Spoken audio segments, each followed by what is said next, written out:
السلام علیکم سامعین اور ناظرین، دیکھیں کہ اسم محمد صلی اللہ علیہ وآلہ وسلم لکھنے کا صحیح طریقہ کیا ہے۔ آج کی ویڈیو میں میں آپ کو بتانے جا رہا ہوں کہ جو عام طور پر لوگ غلط طریقے سے میم کو ہے سے ملاتے ہیں، ہے کے ساتھ جب بھی میم ملتا ہے تو اوپر سے جو اس کی شیپ ہوتی ہے میم کے سرے کی، اس کو کیسے بناتے ہیں، اس کو غور سے دیکھیں۔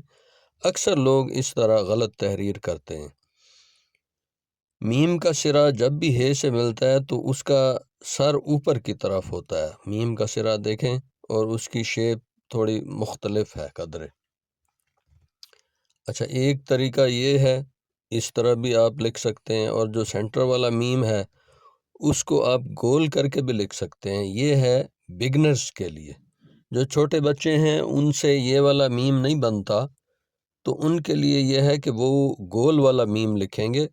جیسے میم سینٹر میں الفاظ کے آتا ہے تو اس کو گول بنایا جا سکتا ہے، اس میں کوئی مضائقہ نہیں ہے۔ محمد صلی اللہ علیہ وآلہ وسلم۔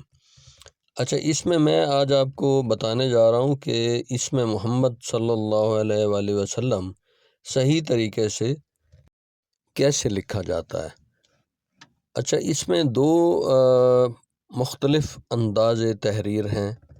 ایک کشش والا بھی ہوتا ہے جس میں ہے اور میم کشش والا بنایا جاتا ہے۔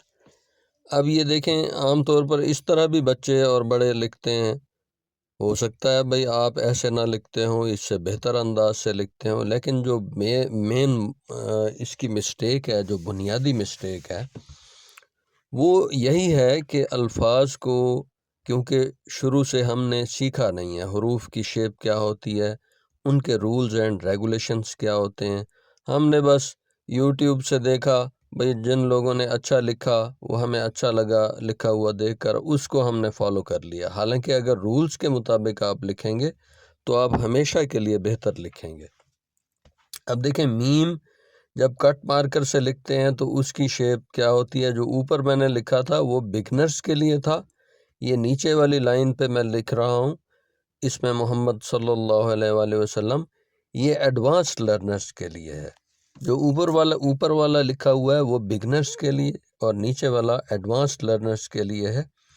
تو اس کو آپ غور سے دیکھیں اور آپ اس کو دیکھ کر درست لکھیں۔ اللہ تعالی ہماری یہ کوشش قبول فرمائے۔ والسلام علیکم۔